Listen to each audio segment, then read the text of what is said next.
Thank you very much. So, for those that don't know me, my name is Griffin.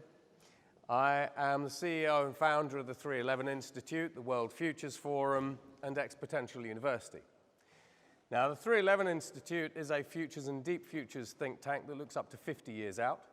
I work with all G20 governments on the future of education, jobs and skills, typically at the minister level and prime minister level. And those are lots of interesting conversations we can have there. I work with lots of royal families around the world, but I also work with almost every single organization that you have in your pocket today. So companies like Samsung, Visa, Microsoft, Google, Aon, MasterCard, Lloyds, HSBC, and everything else, Pepsi, Coca-Cola. Now, when we have a look at the future, the fact of the matter is we already live in it.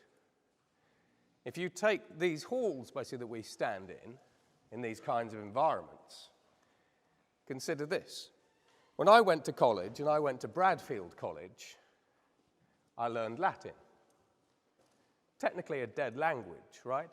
Lots of derivations and everything else, but technically an unspoken dead language. Millennia old. When we have a look at the paintings on the walls, the paintings at the back, they were painted by human hands.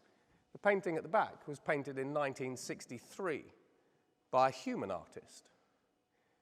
Last year, Christie's sold a painting by an artificial intelligence, not a print, a painting by an artificial intelligence in the style of the masters for $500,000. When we have a look at the tapestries on the walls, these would have been crafted by artisans, maybe a couple of hundred years ago. Now we have artificial intelligences that can design these tapestries, and in Thailand and Vietnam and China, we have robots that make these tapestries. And then when you consider this, I always think libraries are interesting now, but we don't actually give enough credence to libraries. So this is a book that was written, this is a book. Now, actually, you snicker, but actually, when we have a look at the younger generations, there's absolutely no reason for them to actually pick up a physical book any longer. They can just read them online, e-books, whatever it happens to be. But this book is the Abraham Lincoln Complete Works. And it was obviously written by humans, but it doesn't really say who. Here we go. John Nicolay and John Hay. We now live in an age where the books that are increasingly filling libraries in New Orleans, Baton Rouge, Miami, are written by artificial intelligence. So these books represent generations of human intellect, experience, and creativity. And as artificial intelligence increasingly learns and masters the art of human language, even my son used AI in March to write a book that we've sold 25,000 copies of. So when we consider the places that we are, just in this one room, this is like a time capsule. So when we start talking about the future of artificial intelligence as it relates to the future of work and education, the students that you're bringing into the college are trying to find a way to be relevant almost for their entire lives. As teachers and staff, you have one of the hardest jobs because a lot of the multinational companies that I consult for, they said, tell us about the next 5, 10, 20 years. You're trying to prepare students like my kids, who are 9 and 11, for a future of constructive, profitable, prosperous work where they potentially retire in the year 2080. And if we have a look just at the last year or the last 6 months at the amount of change that we've seen, just in AI, let alone anything else, it's globally revolutionary.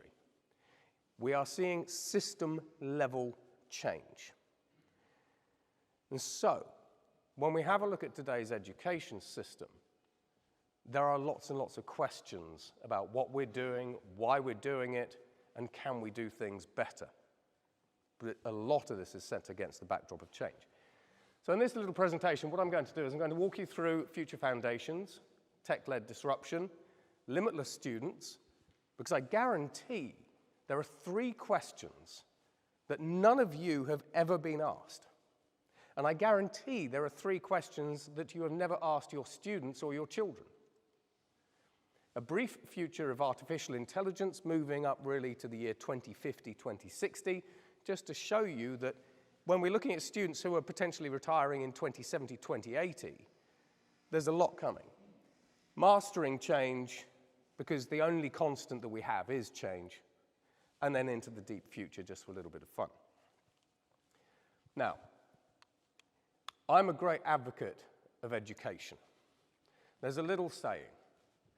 Now, when we have a look at robotics and artificial intelligence and technology, technology is exponential, right? So the technologies that we have today can be vastly different to the technologies that we have tomorrow. And there are people that sort of say, however, when we actually have a look at humans, the human brain hasn't actually evolved in millions of years. We haven't upgraded our own human software like technology does. And I say education is how we upgrade our human software.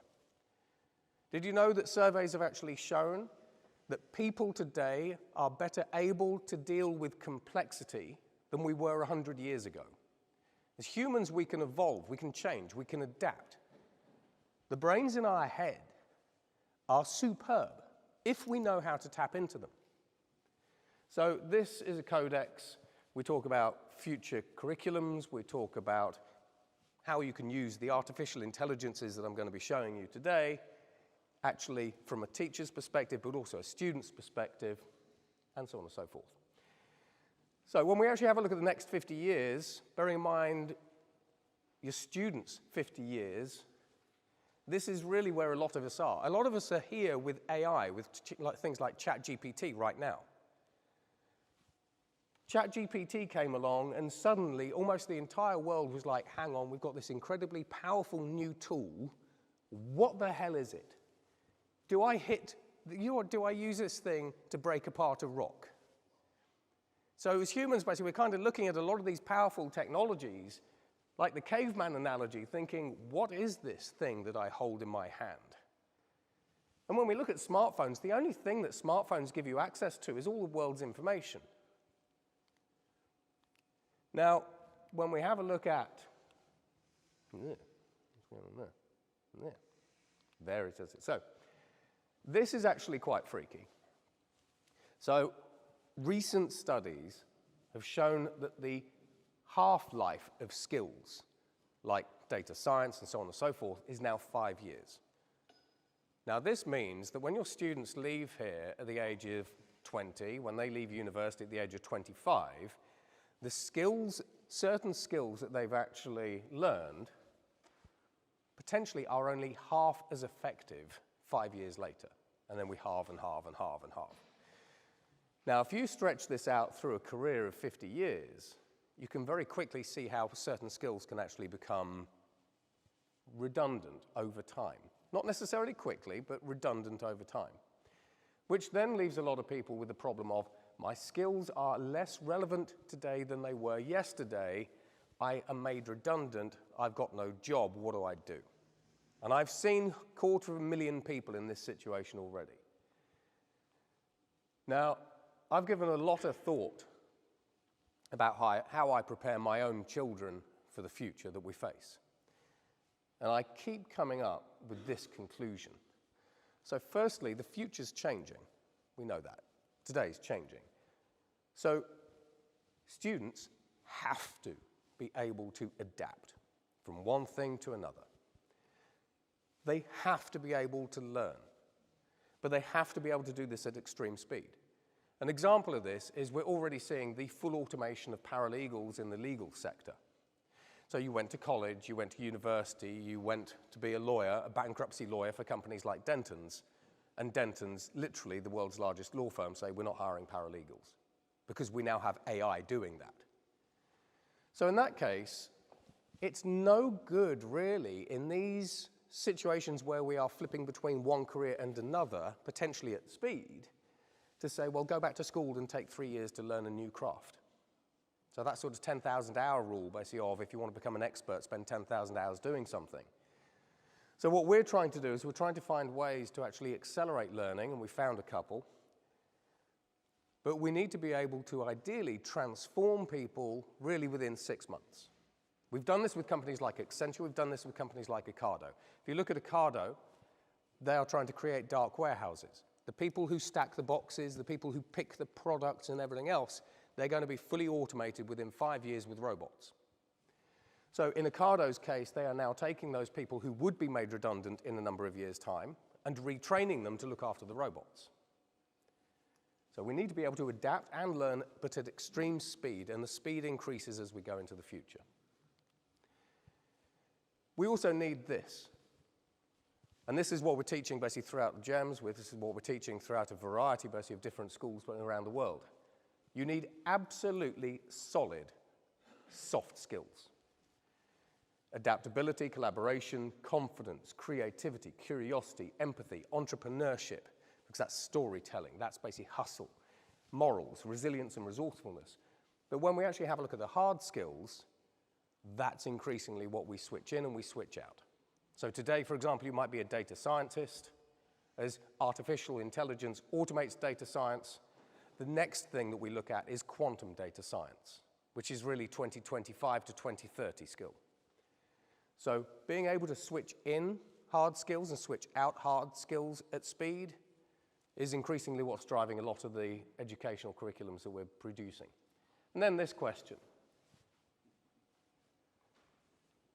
Is today's curriculum actually fit for purpose? I work with the Department of Education, as well as the UK government and BEIS, and lots of people have a view.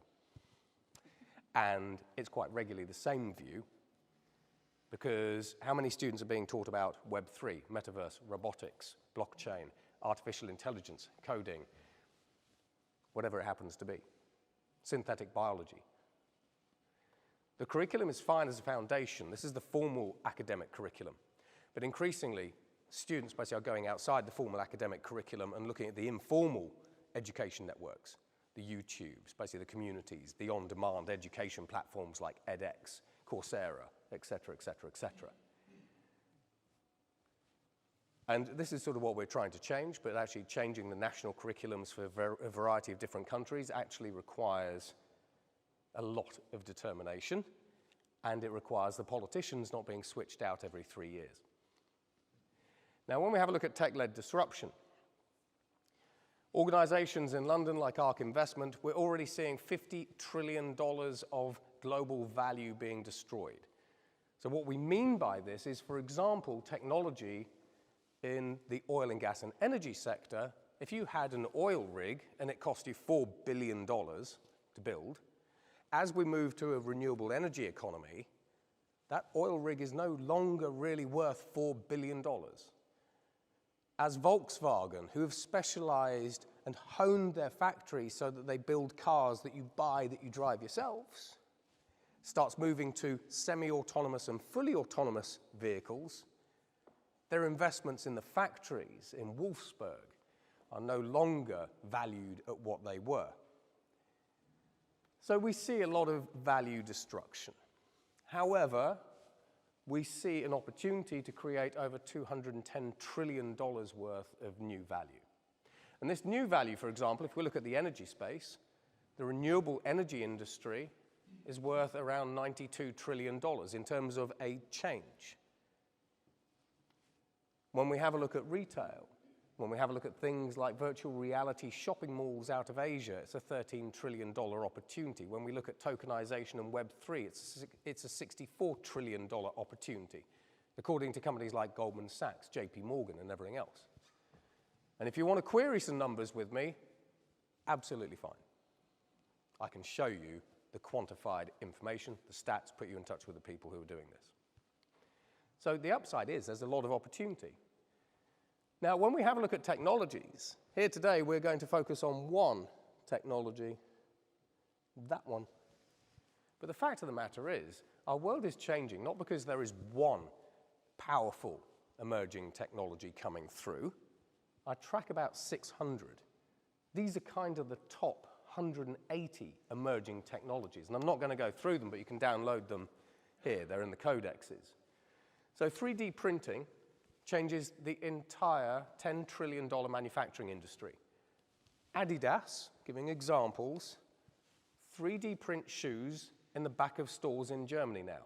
It collapses their global supply chain. When we have a look at bioprinting, we can bioprint human organs. In Israel, we 3D printed a human heart. At Harvard, we've 3D printed human kidneys for transplant and everything else, which fundamentally does away with the need for somebody else to die before you get your organ transplant. Bioreactors. The only thing a bioreactor does is solve all of global famine. So did you know that recent surveys in the UK by universities of Birmingham and so on and so forth, 75% of younger generations, so 75% of people, children, are worried about the future because they are told climate change is going to flood your city or your country, and at the same time, your country is going to catch fire while you're actually burning from the heat and while you're fighting basically for food with another 10 billion people. Oh, and by the way, increased war, terrorism, and everything else, polarized society, et cetera, et cetera. Oh, and AI will take your jobs, and maybe robots will kill you. 75% of the students that you teach are worried about the future. We have solutions. We can solve and eliminate 80% of all greenhouse gases. Using this, we can literally eliminate famine. I take a cell from a chicken, put it into a bioreactor, I grow chicken nuggets that you sell in Singapore and in Walmart. That's a whole conversation. When we start having a look at all these other sectors, biotech, there's huge breakthrough there. Compute, we move to a whole variety of new computing platforms. Even within your students' era, we're moving from logical computing to quantum computing, let alone the other platforms on the back of it. 5G, we're moving to 6G by 2040. Low Earth orbit platforms, they connect every single person on the planet. So the students that you put out into the world today can compete on a gig economy basis with about 3.5 billion people who are connected. You know, most of those won't be in the gig economy, but they're all connected. 2030, we can connect every single person on the planet. The competition that your students face and the online workforce has just doubled, let alone before we start talking about the gig economy now becoming mechanized. Electronics, loads of different changes there. University of Southampton does lots of fun stuff with electronics. Energy, basically we've got all kinds of different things going on. But as you can see, intelligence, when we have a look at AI, there's a lot on AI. We're going to kind of skim the surface. But open-ended artificial intelligence is create a problem, and then figure out how to solve it. They're quite freaky. Swarm artificial intelligence, mechanical AI. AI is not just binary, it's physical. Materials, loads of different materials, lots of different kinds of robots, even down to living robots.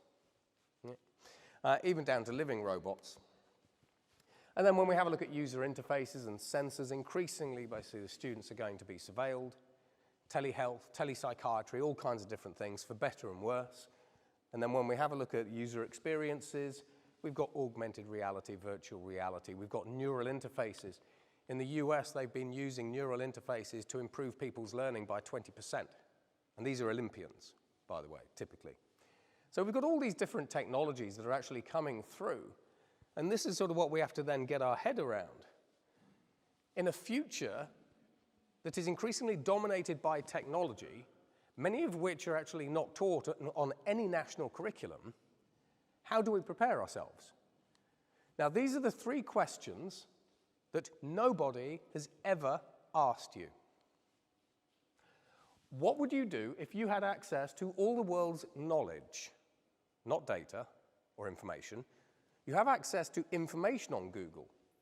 But when we start combining data with AI, human experience, and other things, we now are in the realm of knowledge.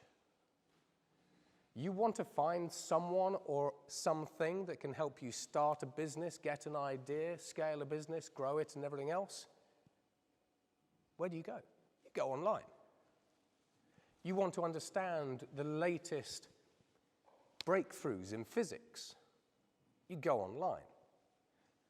So you already have access to all the world's data, but we're moving to knowledge.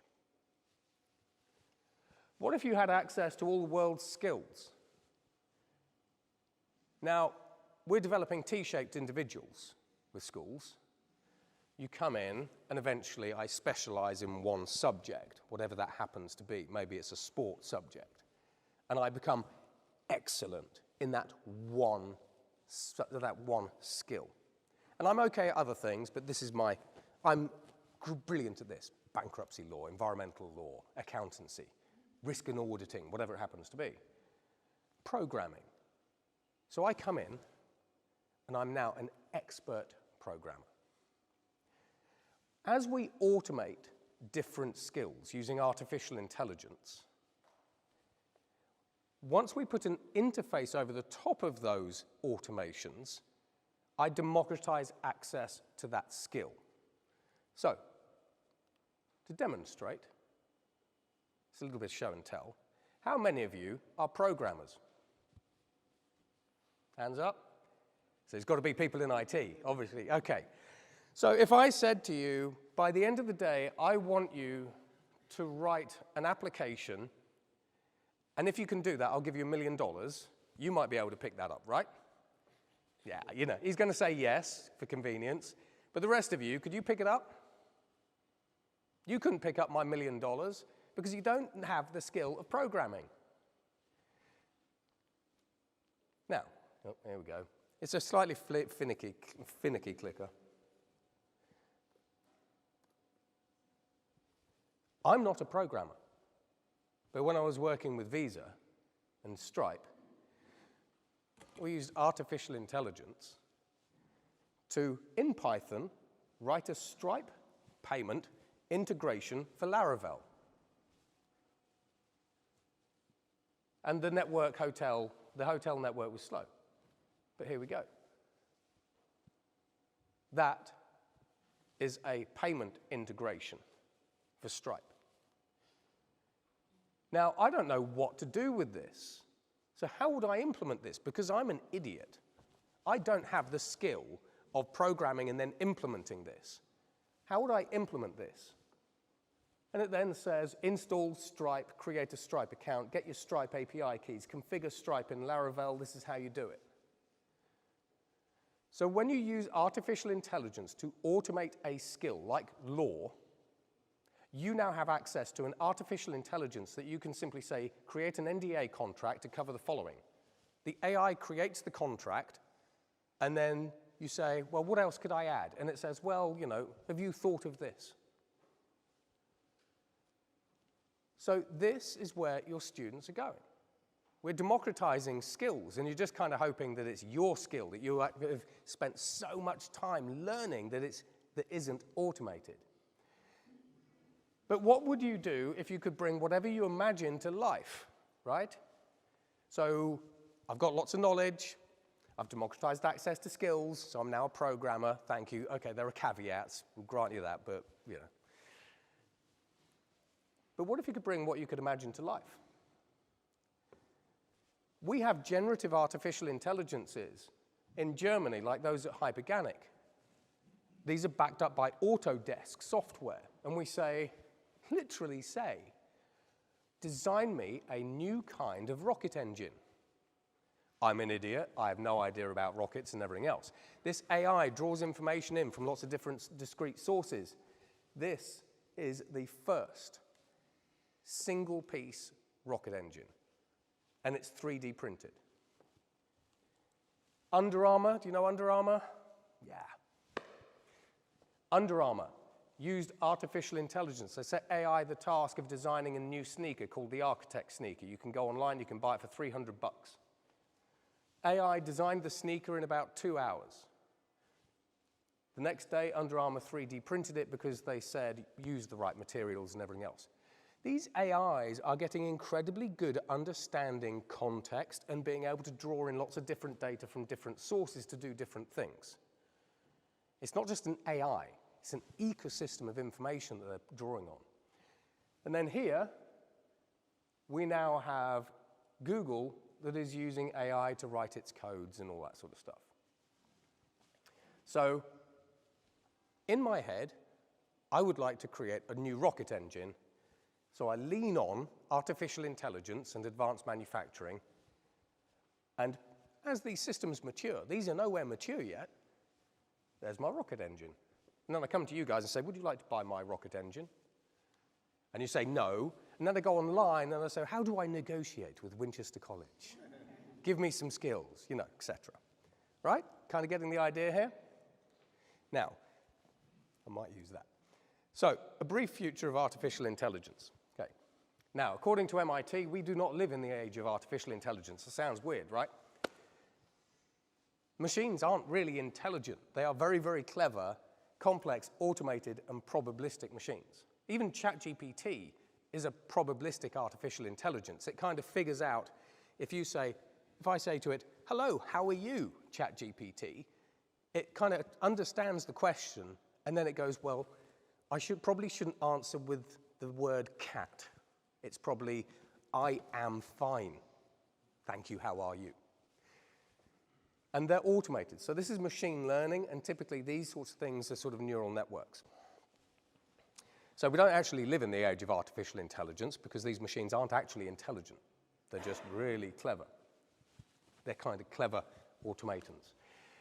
Now, today we live in the world of artificial narrow intelligence. You're all using this today. If you use Google, if you use a dating application, I know that you don't need to because you're now married. Congratulations, by the way. So, you know, delete those dating apps. AI. I know you've already done it anyway. That's it, you know. Nothing's private. So today we live in the world of artificial narrow intelligence. Now, an artificial narrow intelligence is an AI that's really good at one thing. It's great at physics, but it's rubbish basically at maths, you know, for example, and so on and so forth.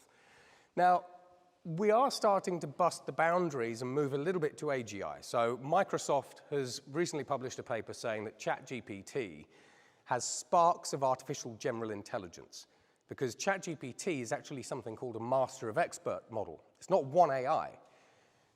There's a top-level artificial intelligence, and you go, hello, how are you?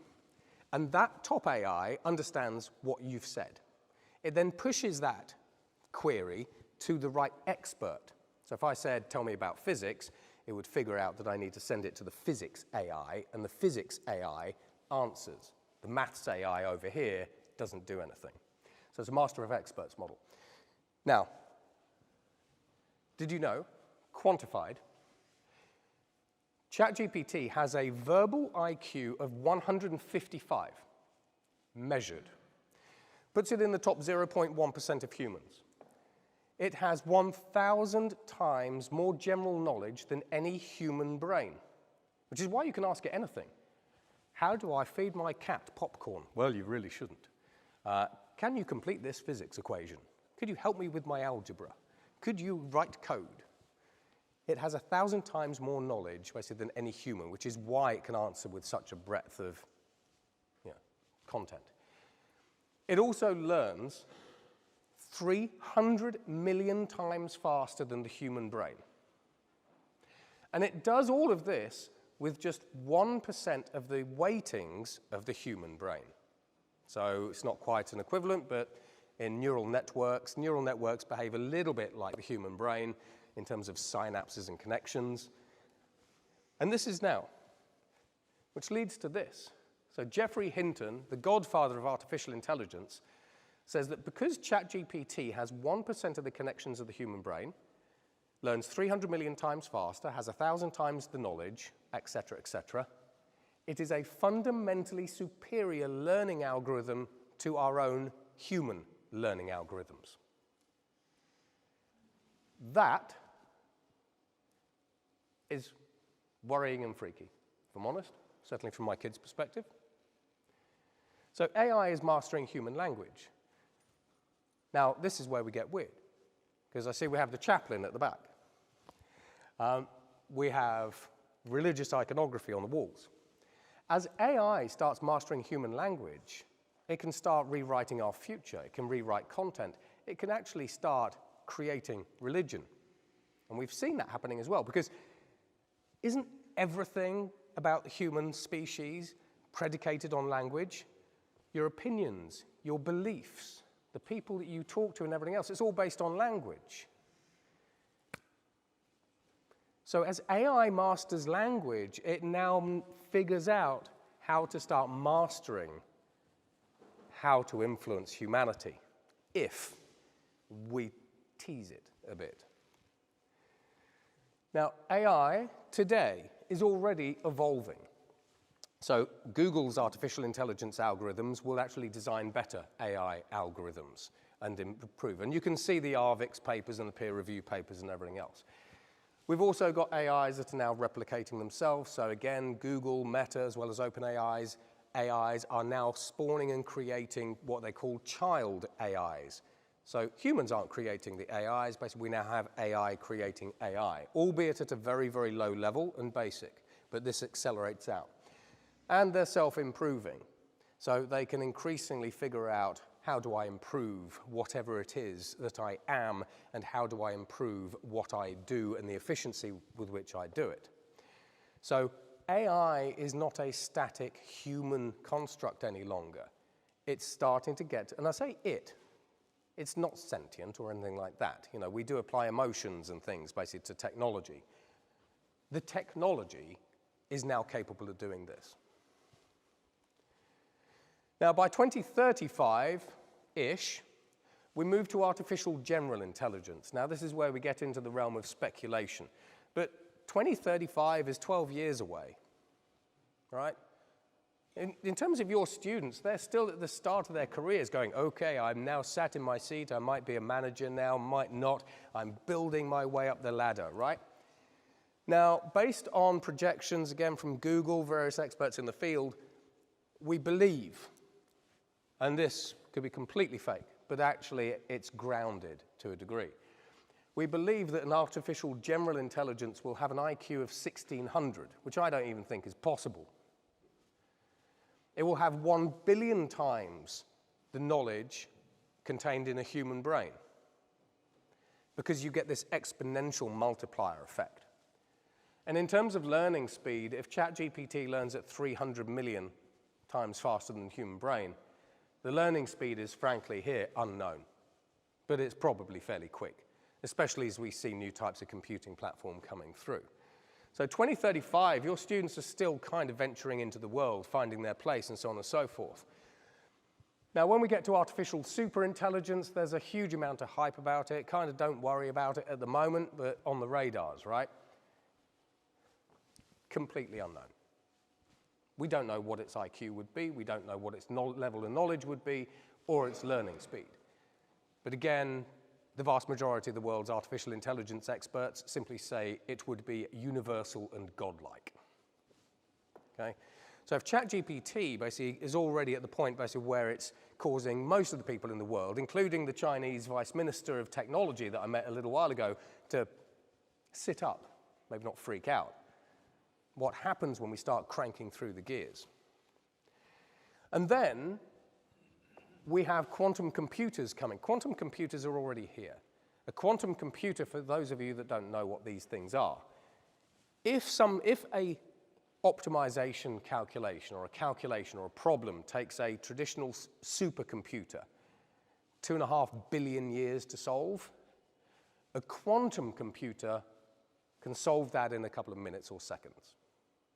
So quantum computers, when we have a look at synthetic biology, the ability to use computers to create new proteins for new drug treatments and healthcare treatments and everything else, they're staggering. They are a world changer. Now you combine quantum computing with artificial intelligence, you get quantum artificial intelligence.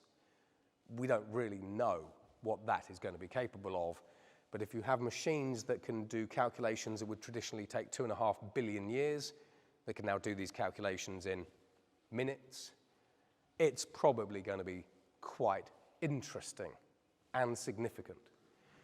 Then we have neuromorphic computers. We've got biological computers coming through in the US. So MIT, Harvard, Caltech have already built biological computers. Ross King up at the University of Manchester built a DNA-based computer. And it's estimated that a DNA-based computer that's about this big in a test tube would have more computing power than anything else on the planet combined.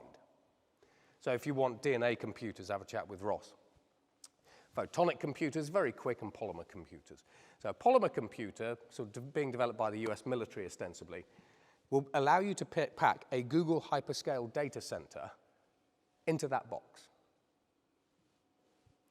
And when we have a look at DNA computing, we've already shown that we can store half an exabyte of information in DNA, in 1 gram of DNA today. But these technologies have to mature, they have to commercialize, and you have to be able to go and buy them down Dixon's or wherever, whatever the new one is, Best Buy, PC World. Now, we're also moving over time, so over 10 to 20 years, we're moving from AIs that are traditionally binary, ones and zeros, quantum, sort of superposition, and DNNs. So neural networks to DNA. We've already created AI out of DNA. So there was a DNA system that had 264 essentially neural network nodes, and it did maths. So don't think basically that the future of AI is just continuously binary or neural networks. At the moment, for the next 10 years, absolutely. But then things start changing. This is something I came across a little while ago, because I think this is actually a good point. So today, we kind of say we're in this world of artificial intelligence. We know that we're really not. But when we see platforms like Google DeepMind, where the AIs are ingesting information and creating their own knowledge, and then spitting stuff out, at what point do we actually move from artificial intelligence to just plain out alien intelligence? Because these kinds of technologies, they aren't human-like. So this is where we talk about alien intelligence. And then as for the questions about, oh, it's gone rogue, we're developing kill switches and containment algorithms to try to identify when an AI is going rogue and doing something it shouldn't be, and then trying to put it back in its box. However, there's very little research on that, which just makes me chuckle, because as humans, you'd have thought we'd have learned by now, right? And then just for a little bit of fun, the only way that we really see a way for AI to be controlled, or to control the negatives and the downsides, is for ultimately artificial intelligence to police and monitor and govern and regulate artificial intelligence. So we haven't seen these yet. We've seen regulators that are increasingly robo-automated regulators in Japan and the UK. But this is increasingly where we simply do not have the regulatory tools to regulate the AI that is on the truck today and the AI that is on the truck literally tomorrow, because the technology is moving so fast. So AI, and that's a story there, combined with Web3 and all that sort of stuff, AI is probably going to end up regulating AI, which will be fun. I mean, have fun in that conversation. Now, mastering change. Okay, mindset matters. Your mindset absolutely matters when it comes to the future. And the reason it matters is because read this. So I actually teach. So I lecture at Caltech. I lecture basically at Carnegie Mellon. I actually teach 8, 9, 10, 11, 12, and 13-year-olds. I also teach year 13s. So I teach a variety. I mean, it's weird. I'm a teacher and a lecturer. I never thought I should be. I just wasn't responsible enough. Now, okay. Do you like this? I mean, hands up. Ultimately, when it boils down, you're looking at the world from the lens of how does this matter to me as an individual, not maybe as a professional or a community or an industry. So how many of you would like all of this to come true? And what bit are you looking at the most? Because I know it's not here, right? It's not the bottom line. So this is the interesting thing. We have the technology today to solve climate change. I can show you the tech. I can show you the people doing it. And we've got to deploy and all that stuff. I can show you how we solve the global food problem. Synthetic proteins from air, cellular agriculture, vertical farms, and everything else. The water crisis. We're extracting water from air. There's 2.4 zetatons of water in the Earth's atmosphere. Drought in California on the ground, extract water from the air. So we're still doing that. Solve global disease. We're actually doing that. We've got vaccines for cancer. We have in vivo genetic editing technologies that if you were born with an inherited genetic disease, you no longer have it. Poverty, Web3 and blockchain. You can turn Meta into a cooperative, basically, and they can automatically share all of the profits from the platform to the people using it. They won't, but, we could solve poverty, just kind of, I like my mansion. And we can educate everyone. Increasingly, everyone is connected, education becomes digital, that kind of stuff. I work with the United Nations out of Doha and out of New York. We can solve pretty much every UN SDG. But from your mindset perspective, everyone looks at this and goes, this is amazing. We love that future. That's great. But unlike the animal kingdom is just really there to perpetuate itself. We educate ourselves on the one hand so that we can be world-wise future citizens, independent thinkers and all that kind of stuff. But ultimately, one of education's main roles is, congratulations, you're no longer at the school any longer, have fun earning money. And if you don't earn money, there's a box under a bridge for you, right? So this is the intrinsic fear that something is going to come along and not just take our job, take our earnings. If I said, it'll take your job, but you'll still get the money, you'd like that, right? That's fine. We like the statement. But this is where, ultimately, we see lots of different jobs dead-ending. So AI is the tractor, the printing press, and it's the loom. It's a mindset thing. Now, when we invented the tractor, you had two kinds of people. And most people fell into the one camp. Most people said, oh my God, the tractor is going to take my job as a farmhand. Bugger it, what will I do? And they would go and get a box and they would go under a bridge and go, this thing called the tractor made me redundant and bloody hell, I don't know what to do. Society and education kind of prepares us for this. Okay, so the thing you trained for your entire life is now no longer the way you earn money. We do not educate children or students to be the CEO of John Deere. I'm doing this with the schools that I work at. This is a fundamentally different set of skills. It's a fundamentally different outlook. If I said, this thing called a tractor will take your job as a farmhand, but you're going to run this multi-billion-dollar company and you're going to live in the mansion, probably like that, right? Mindset matters. If you see yourself as being persecuted by tech, if you see yourself as being led by everything and everyone else, and you do not take control of your own destiny, bearing in mind you can learn about anything on the planet because it's all out there, you could do it now. How do we become the CEO of John Deere? Now, let's get the bad out of the way. So, this is your human instinct. I stand here and I can say, so, based on lots of different surveys from the University of Oxford, who are very reputable, McKinsey and Deloitte and all these other organizations, by 2030, artificial intelligence will be able to either fully or partially automate 80% of all the jobs that we have today. Okay? That's bad. Because now you're thinking, is it going to come after my job? And if so, when? And if it does come after me and my job, what do I do about it? And when we look at as an individual, what do I do about it? Who do you go to? Who do you talk to? Who's your community? You haven't got one. If I said, AI is coming for the maths teacher, hey maths teacher, and it's going to be here next year, where do you go for help and advice on what is it, why is it, how do I transition from this thing to this new valuable thing, what's coming next, what should I be doing over here?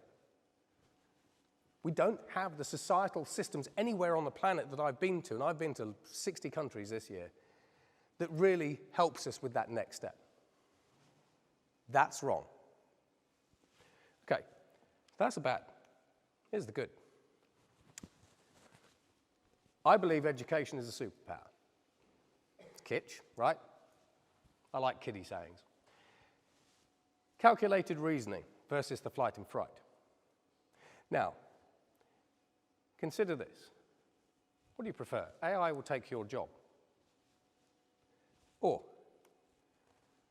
the only thing that technology is actually going to do, basically, for every single, so 80% of jobs could be partially or fully automated.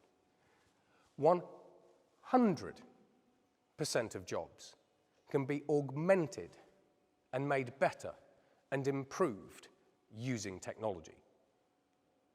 Do any of you use technology in your daily lives? Okay. I know that the college CRM system probably doesn't actually help you become more productive or whatever it happens to be, and the email basically is just that soul-sucking thing that you have to reply to.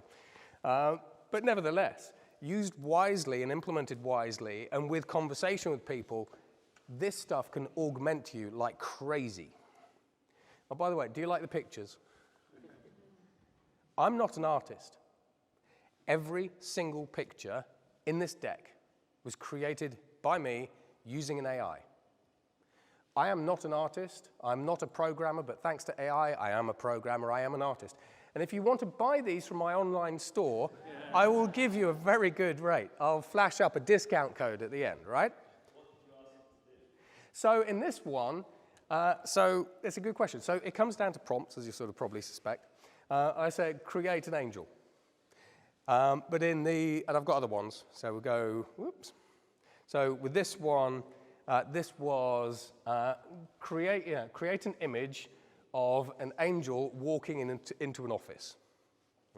That sort of stuff. These took no money to produce, freaking out the artist teachers now, as I know that we do. And they took 30 seconds.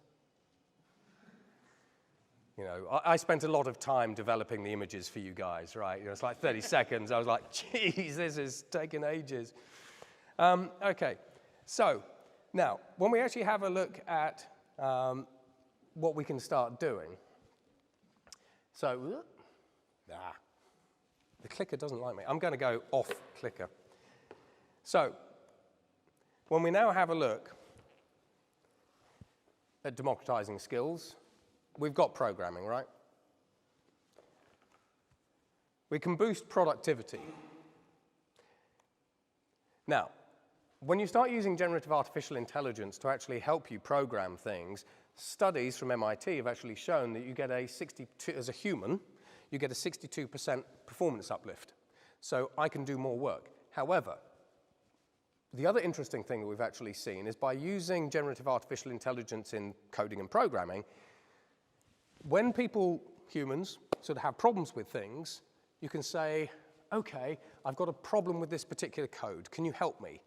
Now, normally you'd have to ask a human expert and everything else. However, because they could ask an AI, and the AI said, actually, have you tried this? Like a mentor. Their mental health improved. Suddenly they got less stressed. Because suddenly I can tap into this alien expertise over here. I've got a problem as a human, I don't know how to fix it. This thing gives me some ideas. So that's actually interesting. So we're using these technologies not only to improve human productivity, but actually to improve mental health, which is critical in today's world, because 1 in 6 people around the world actually suffer from mental health issues. Now, from a teacher's perspective, let's bring it to you guys.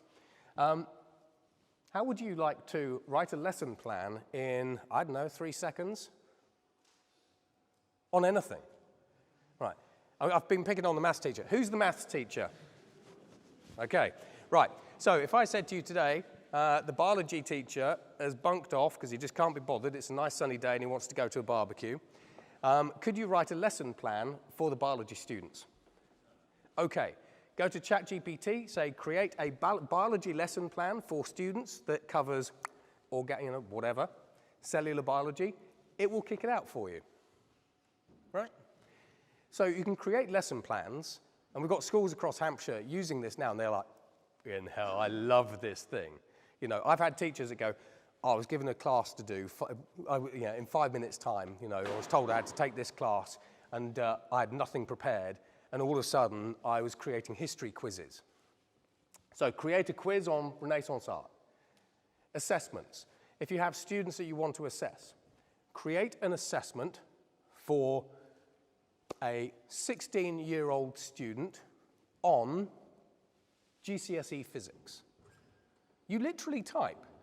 How many of you can talk a language? I mean, just one. Yes. Oh, and then we've got 6, 7, maybe 7. It's good. Right, here's the rub. If you know how to talk English or other languages, you know how to use these AIs. I will show you an example. Marking rubrics, okay? Now, this has got a flip side for students, and I'll show you that in a minute. Now, marking rubrics. Essays come in.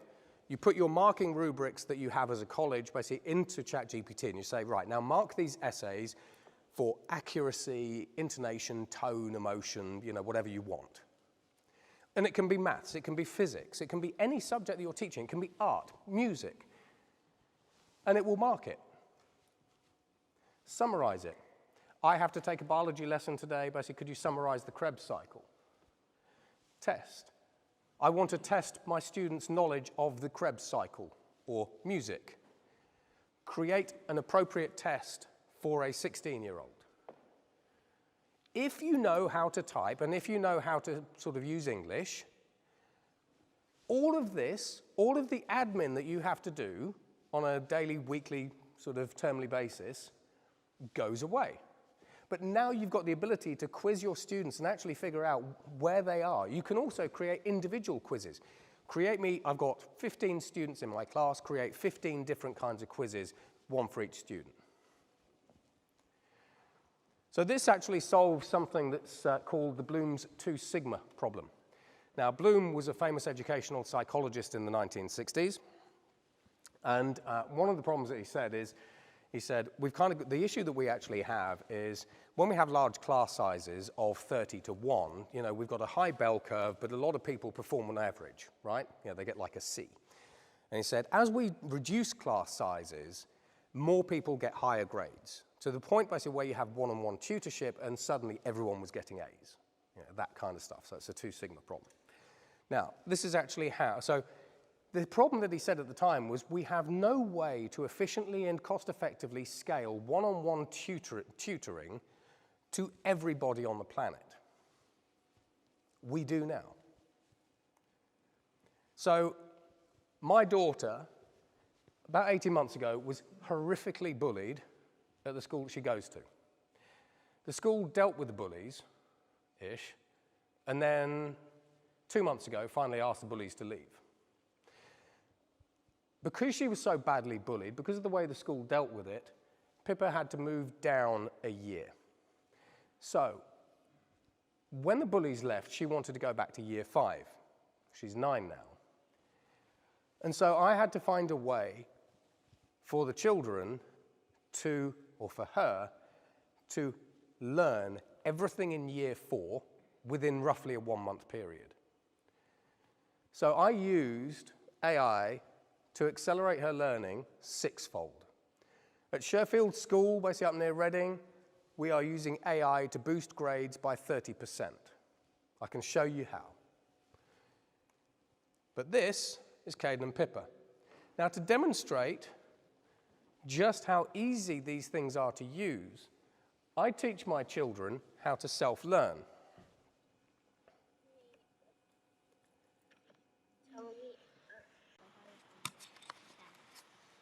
So, tell me about living things and Habitat. Habitats. Yeah, you spelled it correct. Yeah.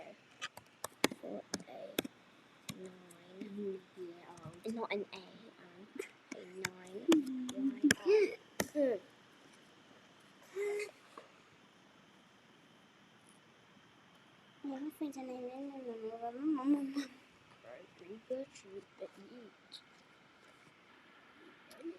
Use the relaxed habitats. Go up.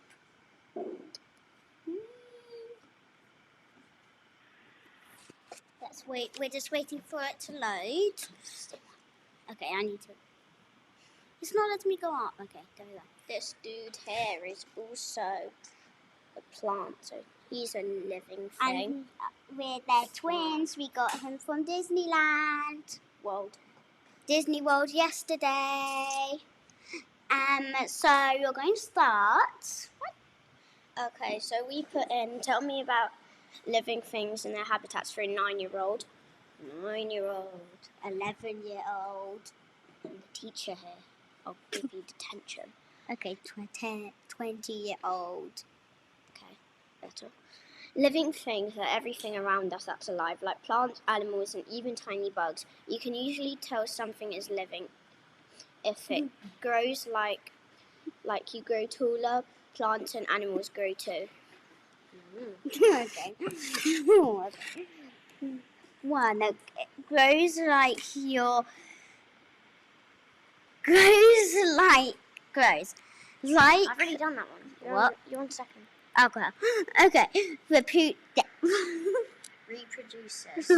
Reproduces. Okay. Animals have babies and plants. By the way, baby animals are so cute. And plants make seeds to grow new plants. Eats and breathes. Most animals eat food, and all living things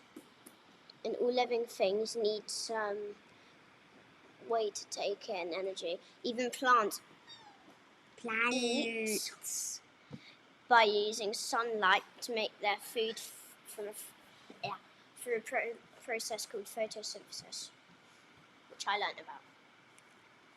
Yes. Okay, I haven't learned about it yet, but I'll just say yes because you have. Okay, so what one are we on? Number 4. They can use these to cheat at their homework and everything else. And that's what, as a college, basically, you need to figure out, do you even let these be used? But realistically, you need to. So cross-domain knowledge, the kids can say, how does maths influence nature? And you then start learning about the golden ratio.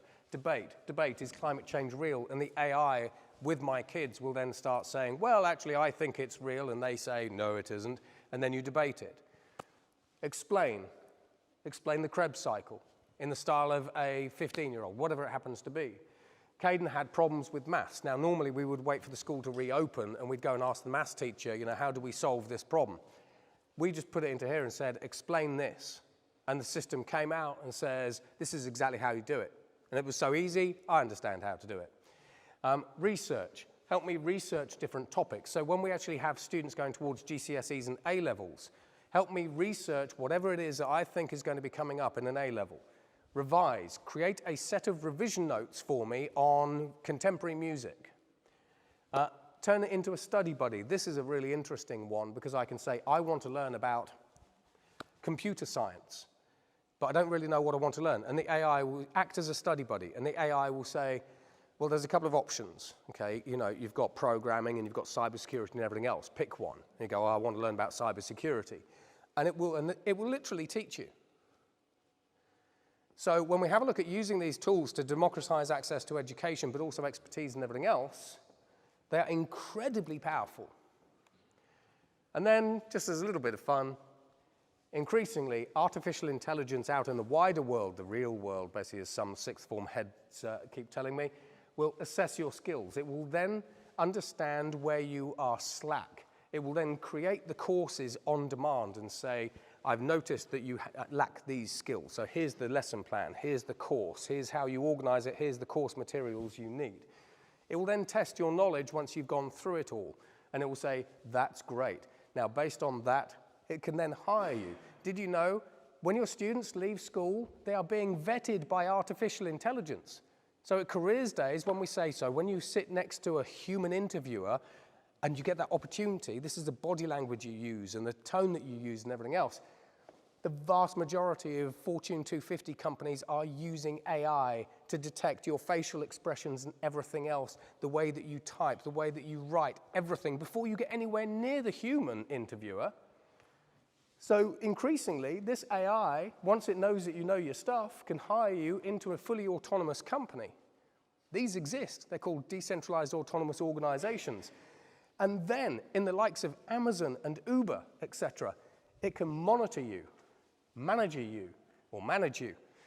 And in Uber and Amazon's case, if you don't hit your KPIs, fire you. These are current. But when it comes back to what we said at the start, accelerating your learning, AI can accelerate your productivity, your efficiency, and everything else. It can accelerate your students' learning like there is no tomorrow. However, you've got virtual reality classrooms and systems. So at one of the local schools up on near Reading, we've built a virtual reality school. And we are showing that students retain 64% more information in a virtual reality classroom. You know, you go to the Titanic, you deconstruct the big boy nuclear bomb, you know, that kind of stuff, than with traditional learning. And then as a little bit of fun, 3 years ago, the US military managed to actually upload knowledge to people's head because your brain is plastic. So when it actually comes to what we learn, how we learn, why we learn it, our role in society, basically, and actually how we approach the world, on the one hand, it's a mindset. We have answers generally, but you need to be able to see what those answers are and explore the world basically for yourself. Because when most of the things on the planet are solvable, we know how to solve some of the challenges that are coming at you all and also your students. However, it is admittedly also a Wild West. So I hope you'll enjoy the presentation. I stuck a lot in there to try to give you a comprehensive view of what's coming for your students. And hopefully, you now feel a bit better about it.